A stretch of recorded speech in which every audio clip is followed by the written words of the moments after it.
जानकारी आपको दे दें, कानून व्यवस्था को लेकर चिराग पासवान लगातार सरकार विरोधी बयान दे रहे हैं। चिराग पासवान पर मंत्री महेश्वर हजारी भड़क गए। महेश्वर हजारी ने खगड़िया में कहा कि अगर चिराग अकेले चुनाव लड़ना चाहते हैं तो इसकी घोषणा करें, लेकिन मंच पर कुछ और, नीचे कुछ और बोलना सही नहीं है। उन्हें और उनके सांसदों को गठबंधन धर्म का पालन करना चाहिए।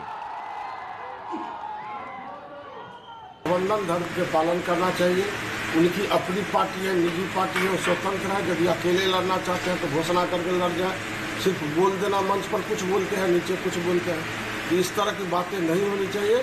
जो भी इनकी इच्छा है वो अपना फैसला ले लें, लेकिन गठबंधन धर्म यदि गठबंधन में है, वो भारत सरकार में है, अभी भारत सरकार के मंत्री हैं, प्रतिष्ठित मंत्री हैं, माननीय हैं, तो गठबंधन धर्म के उनके माननीय सांसदों को भी सम्मान करना चाहिए। और सीधे बिहार का रुख करेंगे, हमारे सहयोगी प्रभाकर ज्यादा जानकारी के जुड़ रहे हैं। प्रभाकर, चिराग पासवान ने जो बयान दिया वो सही तो नहीं लग रहा है सत्ता में बैठे लोगों को, लेकिन वो कर भी क्या सकते हैं?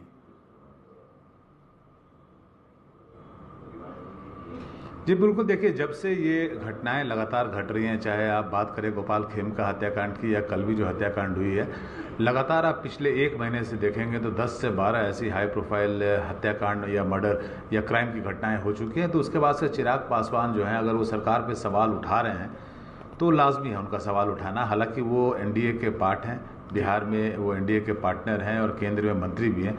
उसके बाद भी उनका कहना है कि जहाँ तक लॉ एंड ऑर्डर की बात है तो लॉ एंड ऑर्डर की सिचुएशन ऐसी हो रही है, उसकी परिस्थिति ऐसी हो रही है कि सरकार पे सवाल उठ रहे हैं और चुनाव से ठीक पहले ऐसी घटनाओं का बढ़ना ये एनडीए की सेहत के लिए अच्छा नहीं है, क्योंकि विपक्ष को एक तरह से मौका मिल जाता है सरकार पे हमला करने का और इसे चुनावी मुद्दा बनाने का।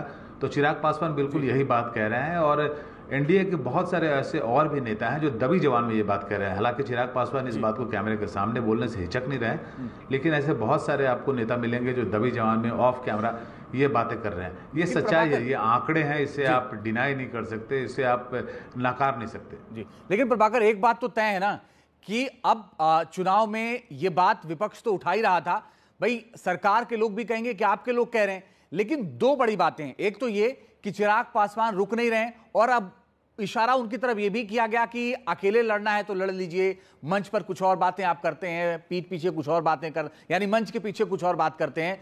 तो ये किस तरह की सियासत हो रही है अब?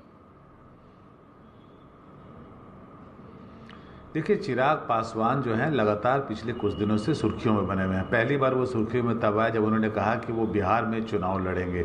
हालांकि वो खुद केंद्रीय मंत्री हैं, सांसद हैं वो हाजीपुर से और केंद्र में मंत्री भी हैं। उसके बाद वो घोषणा करते हैं कि मैं बिहार में चुनाव लड़ूंगा। तो ये सारी जो कवायद है चिराग पासवान की, ये एक पॉलिटिकल प्रेशर के रूप में देखा जा रहा है और सभी पार्टियां, चाहे वो बीजेपी हों चाहे वो जदयू हों, ये अच्छे से इस बात को समझती है कि चिराग पासवान, क्योंकि सीटों का बंटवारा होना है, सीटों के आंकड़े अभी फाइनल नहीं हुए हैं कि किसके पाले में कितनी सीट जाएगी। 243 सीटों में से अगर आप एनडीए के पार्टनर हैं तो कितनी सीटें भाजपा रखेंगी, कितनी सीटें जदयू को जाएंगी और कितनी सीटें चिराग पासवान को मिलेंगी। कोशिश चिराग पासवान की ये है कि इस दबाव की राजनीति से चिराग पासवान के पाले में ज़्यादा से ज़्यादा सीटें आ पाएँ और इसी के लिए वो ये सारी कवायद कर रहे हैं। चाहे वो सरकार पे लॉ एंड ऑर्डर के ऊपर बात करनी हो, चाहे वो खुद चुनाव लड़ने की बात करनी हो, तो ये सारी चीज़ें आप देख रहे हैं। और जैसे ही ये सीटों का आंकड़ा जो है एक बार फ्रीज हो जाएगा, उसके बाद से आप चिराग पासवान को देखेंगे खुल के एनडीए के लिए कैंपेन करते हुए। इन सारी तरह के वक्तव्यों पर विराम लग जाएगा। जी ठीक है प्रभाकर, आप नजर बना के रखिएगा, आगे लगातार आपसे अपडेट लेते रहेंगे। लेकिन बड़ी बात यह है, कई सारे मंत्री और विधायकों को यह भी डर लग रहा होगा कि कहीं ये सीटें अगर चिराग के खाते में चली गई तो पता नहीं टिकट मिलेगा भी कि नहीं मिलेगा। तो ये भी एक टीस होगी, देखिए आगे क्या होता है। एक और